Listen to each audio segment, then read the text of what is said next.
And now I'd like to introduce our next workshop coming up. And the lovely Ben Loveridge is joining us again from Immersive Media Coordinator VR AR for the University of Melbourne. And we're looking at the implementation of VR within the context of a tertiary institution. Thank you so much, Ben.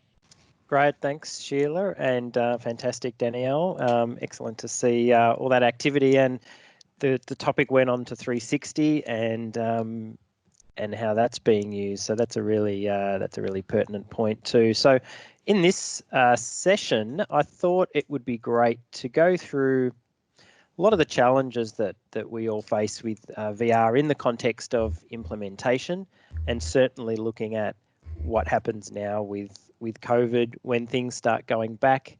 How do we deal with that? So I do want this to be interactive. So if you do want to say something, put your hand up and we can unmute the mic, or use the chat. I think the chat's a really good place to do that too. So in the 25 minutes or so that we've got, I wanted to cover a few things.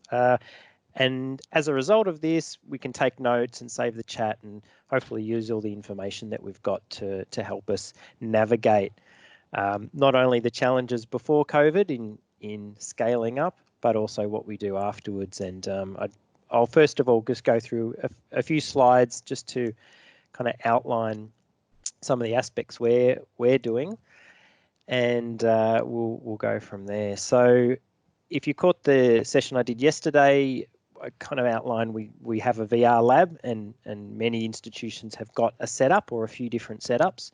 This is our one at the moment, but it's completely empty because it's not open yet and unlikely to reopen in the near future. Our medicine School of Biomedical Sciences opened up a digital learning hub a number of years ago. This was the launch photo from a few years ago, and you look at that now and just go, oh my gosh, you can't do that now. But they were the good old days. So they had 16 Oculus Rifts set up, all attached to computers. That's being upgraded to Oculus Quests. Our arts department recently acquired a whole bunch of Oculus Quests, I think about 20 or so. So yes, the challenge is going to be, how do we manage the use of those with students? VR covers, we've got VR covers on our headsets, and they're really good, and I'm sure many of you may already have those. People often would not want to put on VR for various reasons. Some of them would be like, oh, I don't want it sort of touching my face. Most students seem to be okay, but we're obviously very aware of keeping it clean. So even before COVID, it was a bit of an issue about hygiene, and now after this, how do you safely manage this? And conversations that we've had amongst people, it's been quite varied at this stage about can you completely make a headset safe after someone has used it. I know with books, for example, and other equipment, we've been told, well, don't share equipment, use your own equipment, but not everyone can get access to a headset, of course. So I'm interested in comments, so feel free to write down how you're approaching these things. The final little bit here in this intro was, I'd heard of a company called Cleanbox who use UV to decontaminate headsets. I've heard it's about $1,500 US to buy one of these. Not sure how effective they are. They say they're 99.9% effective in killing everything in 1 to 2 minutes, but really interested to hear of anyone who's had experience in this as well. So I'm just going to stop the sharing there, and let's just start opening it up. I'm just going to jump into the chat, and interested to hear of yes, anyone who's got how they're planning to deal with life once students go back. You might already have some things going back, but yeah, interested to hear of anyone who's got some comments about that. All right, so I'm just having a look here at some of the comments. So Ellen saying, Kate takes a couple of minutes to clean the headset, not so good for high throughput events. Yeah, that's the box you were just talking about. The Okay. advisor group at QT have one. Mm-hmm. And we had a big event for Robotronica last year, where we had, I think, we had a Rift, a PlayStation, and about 4 or 5 quests on the go. Mm-hmm. And we pumped about 700 people through that experience, and we just abandoned. We couldn't use the box at all. It would have been way too slow. Right. That was obviously pre-COVID, and to be honest, out of all of those people, 700 plus people, there was only one person who actually wanted the headset wiped down to use it. So pre-COVID, yeah, all of those members of the public, kids were in it. They weren't concerned. I think it's a very much a different world now. We took all of our headsets, including our little plastic DIY class sets, out of action, and we're only just starting to put them back into action. We have a process where we actually, on a case-by-case booking, we actually have to seek approval from our university librarian, and we've got a process in place what we will do at our end upon receiving it back, but we're actually sending guidance out with the borrowers, and so about how long to leave the headset for 24 hours and how to wipe it down and clean it. We don't I think we're sending them out with some, cleaning wipes and some sanitization material. We don't really use face masks either, so we have a very low touch approach, and we aren't regularly using VR cover equipment either. But it really is kind of a suck and see. So I'm very interested to hear what other people do. Yeah, that's really interesting, Ellen. So you've actually got a service where students are borrowing them, taking them home, and then bringing them back. They can do. Mostly our headsets are being borrowed by staff, by teaching staff, academics, by staff to use in teaching. So they'll use with students. I see. Yeah. Occasionally we'll have students who do wish to borrow, like with you folks, our creative industries people, our animation or our arts people or other folks. Some students will want access to the headset, so we negotiate that. We've got some architecture PhD students who are developing content that they are then using our Oculus Rift S to put focus groups through. So there is some student use, but mostly it's for teaching and learning. So we do kind of mediate that and support the academics who use the equipment. But it's all borrowable. The DIY stuff, just, they just go out in huge boxes, and we set up the quests, and we might do a little bit of training. We might do some support, but in some cases, the academics who are repeat users are now familiar with the equipment, and they just take off with it. So again, it's kind of a very low level of mediation of the service and support, but we're still developing it as we go. Yeah. Okay, that's really interesting. I see a comment there from Hugh about we're not letting anyone use the headsets for a number of days to allow the viruses to die. And Meredith, she's from our arts e-teaching area at University of Melbourne. We've got operating protocols in place at the moment requiring 72 hours of quarantine with all equipment. So they've got a loans department where they loan out cameras and tripods. So the similar approach will apply to headsets. So in terms of scale, if that's the case, it's like one person uses it, 72 hours later, the next person can use it. So I think in that situation, having someone use it straight after someone else is going to be a no-no, essentially. And there's been a couple of comments about, Hugh also mentioned cleaning hard surfaces with isopropyl, which is, I believe that's alcohol-based. In the Oculus best practices guides, they don't recommend using alcohol on the Oculus headsets because it actually destroys the glue in the headsets. So there's also a challenge there about using really strong alcohol solutions on headsets for the damage. And there's also in the guidelines that they've got is that you can store the Oculus in up to 65 degrees centigrade temperature. And I've heard some sort of anecdotal things saying that the virus, or anything over 55 degrees, starts to kill DNA. So that would mean that you put your Oculus in an oven at 55 to 65. But again, the danger factor that I don't think anyone's going to go down that path. So I think the quarantine aspect is certainly probably maybe one of the safer methods for for all things. Glen 20 spray, I'm not really sure about how that would work, or how killing the ability to kill that would be, Danielle. But that's another good point. Let's having a look through some more of the chat. Did anyone want to talk a little bit about how they might be approaching things?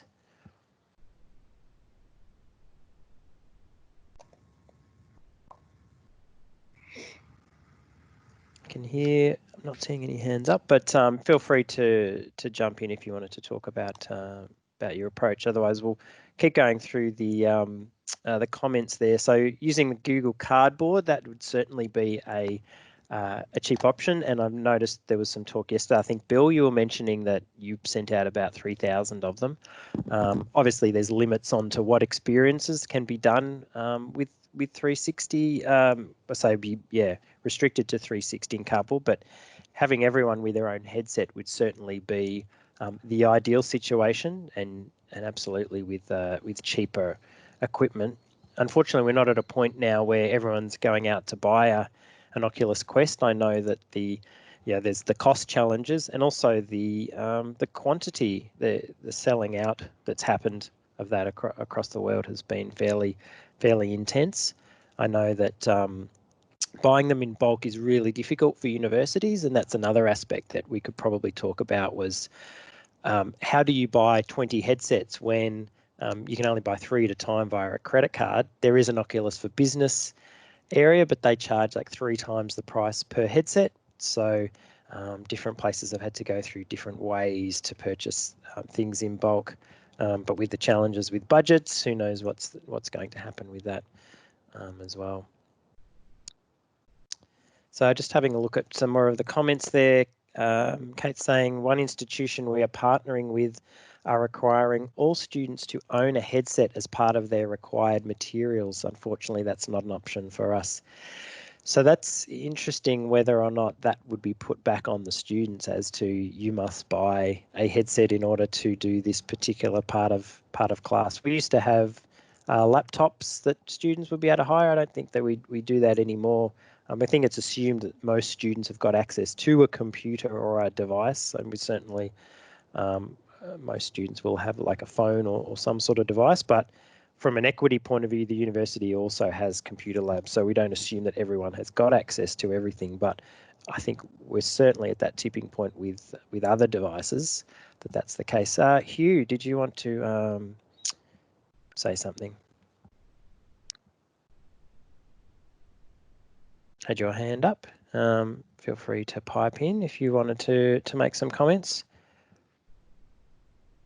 Leah's mentioning, yes, how to melt a headset. Yeah, absolutely. That's a big issue. Bill mentioned we are glad our ERIs were funded to buy their own equipment. This has really paid off. Yep, definitely having your own device is really important there for that side of things. Now I'm just having a look at some of the other notes. Obviously, pre-COVID, access and scale were the big issues, and what we've found is that making things work for 2D is equally important. Because we can't assume that everyone's going to have access to a VR headset, then you really need to focus on being able to be across all of the devices.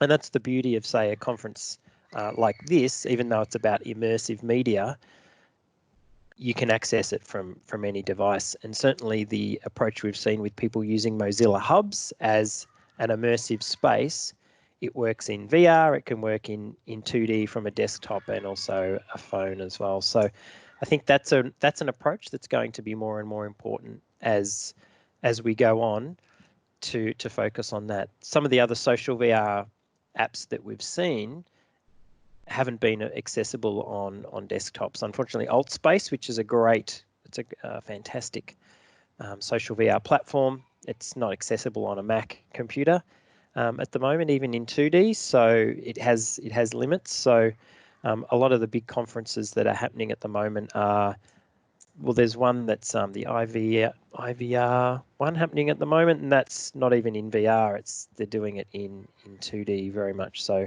downloaded as an app. So it's kind of going back to that second lifestyle of an approach where you kind of walk around an immersive space, but in order to get access to all the students to be able to collaborate that way, I think that's what we'll see going forward. And if you can jump into VR, then that's great as well. All right. Did anyone want to make mention of how they're approaching things? Just put your hand up if you wanted to make some comments. Otherwise, we'll go on to our next little bit that we can talk about. All right. So I think we were talking about 360 came up before with Danielle's session, and I wanted to share with you the 360 Vista program. So has anyone else seen or used 3D Vista before? It's been around for a couple of years, but it allows you to do 360 video, 360 photos, and interactive hotspots. So getting a lot of inquiries through from staff wanting to do this, and as we've seen, doing the interactive branching narrative thing is really popular. So our e-teaching department recently built a 360-degree video app called Who is Nature, and it was filmed on I think it was a GoPro mostly, and it looks something like this. So it won't have audio, but I'm going to play what it looks like. So hopefully that's coming through okay there. So it was filmed mostly on top of Adrian's head, who was filming. So it's not something that you would want to look at in VR necessarily if you're a little bit get queasy, but the clarity that's come through is actually quite good on a desktop, and it's walking through different areas overseas in places that are quite quite difficult to get to. Certainly now you're not going to be getting there, so this is even more pertinent. And it's been edited together. It's about a 12-minute video in total, but there is areas where you can watch 2D video within there as well. So as we can see, it'll transition to some different points, and there's a scroll bar at the bottom that you can get to, and I can look around the different areas as well. So although this does work through the browser, it can be downloaded for offline playing. One of the big challenges, of course, with these types of experiences is the size. I think this one might have been 2 gigabytes. From 3D Vista, you can export. There was an option to go 9 gigabytes, but space and download and bandwidth is difficult for a lot of people too. So making things accessible from a bandwidth thing is a challenge. So here we can see at the bottom there's some options here. So I can press the interactive button there. I can see some photos, and there's some text about the experience as well. And I can also click on the map section, and that takes me to where that is in the map. So there's quite a few little features in there that allows you to get more of an experience that way. Now I'm just going to flick through a bit more. So I can also manually just flick through the experience too. So cost-wise, we bought a license for 3D Vista, which allows us to install it on 2 different computers. So we're able to have different teams across different faculties using it at any one time. So it's not a burden. I think it was about $700 US, but I believe that was a perpetual license. So we can kind of continue using that. If another department wants to create some content, then we can say, yep, use this license and build out your experience. So I think we're from a central area, so I think that's probably a good approach. So rather than having separate licenses in separate faculties, actually having it in a single area is a good way to do it. So I'm just going to go jump back into the chat here so I can see if there's some more comments.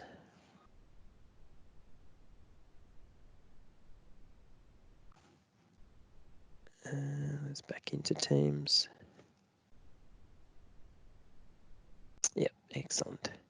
So just having a look at that, is that video or still? So yeah, this is it's a mixture of mixture of video and stills in this one. Ellen's saying we've been playing with ThingLink. Okay, I haven't heard of that one. Definitely have to check that out. Yeah, Ben, sorry, it's particularly for educators, and from what I can tell of 3D Vista, it does very similar things. Maybe it's a little bit more lo-fi. Yeah. Let me see, there's like a free version. We've got some academics actually who are using it with students to get them to make content, but again, you can use stills, videos, 360 videos, embed hotspots and other tunnels. Okay. I know that it's also used like in, say, the real estate industry to make virtual tours through spaces, and also the museum industry. Fairly low cost, but it's subscription. But I've been asking the company what an enterprise license might look like. But I'm going to look up 3D Vista now too. I hadn't heard of that, so thanks. That's great. Okay. Yep. Yeah, and they have a free trial that you can use for a bit, and there's some examples on the website too. So, some good comments. So Meredith is saying yes, internet bandwidth is definitely a big issue for people at home. Simone. I was just going to let you know you've got 10 minutes, Ben. Great, thanks for that. So Damien's saying if projects follow progressive enhancement strategy for delivery, this can adapt to various devices, including mobile and HMD. And Bill was asking, how is the point of view created? So what I'm doing is I'm actually just using my mouse. So it works very much like a 360 picture where I can click on the screen and look around. So you still get a sense of the place. You obviously don't feel like you're there, but it's kind of in that halfway spot. Some really interesting developments with light fields technology.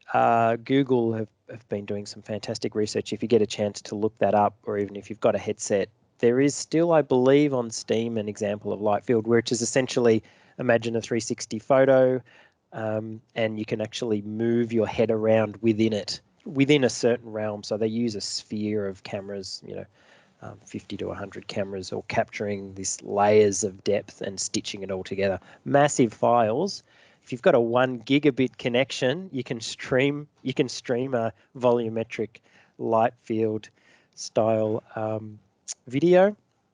So yes, let's bring on the NBN, and that would be great. And light field is amazing. You don't have the issues of nausea as much as you do 360 photos and videos.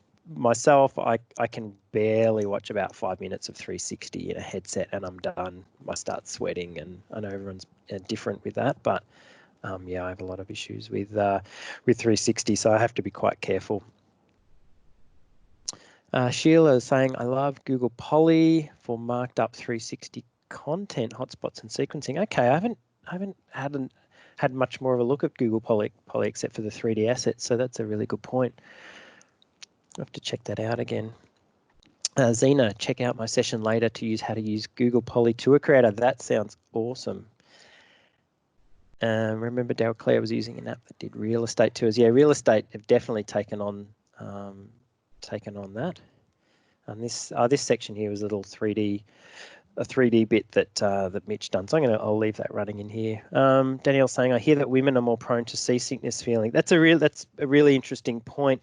That originally came out of studies in the 80s, I believe, where they found that there was a bigger factor, keeping in mind that the VR in the 80s was quite low frame rate.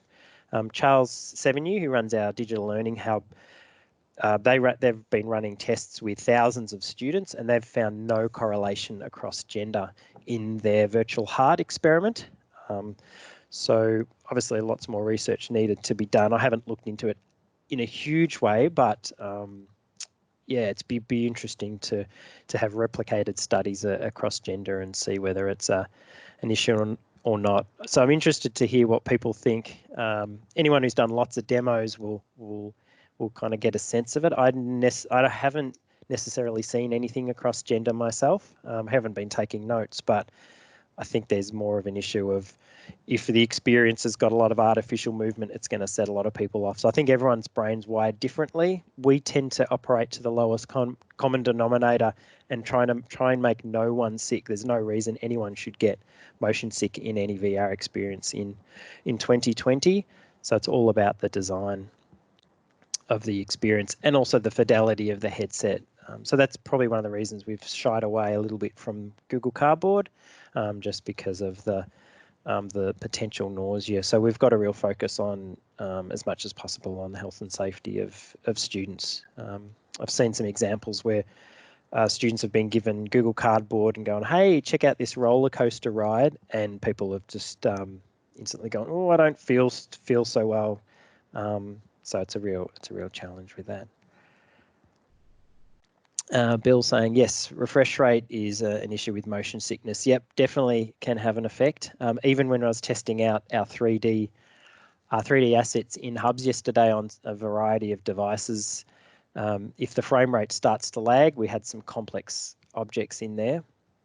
If frame rate starts to lag, then it only takes a few seconds before the motion sickness can kick in. So it's actually a mixture of it, and yeah, that emoji is definitely the case. Yeah, roller coaster sims, bad idea. Unfortunately, it's not as enjoyable. A real roller coaster is much more enjoyable than a fake roller coaster ride. But again, some people have no to little effects from it. But having people who are really suffer from it on the design team can help a lot. And the best practices guides for a number of years have pretty much stated that if you're designing for VR, make sure there's no artificial movement in there. There's no reason to be there. It's not the movement itself, it's the acceleration that causes the issue. A constant motion, there's no acceleration, so it's much more tolerable. Yeah. All right. So I think we can suggest is actually, look, there's so much to talk about. There's so much to share. Please make good use of the workshops channel, because that's where you can actually just at Ben if you need to as well, if you've got any more questions for Ben. And Ben, thank you so much for facilitating this session and actually opening up the discussion around this. I mean, it's mega challenging. I think we all know that, and we all know that all of the institutions around the place, and particularly attending this event, are all at different stages of implementation.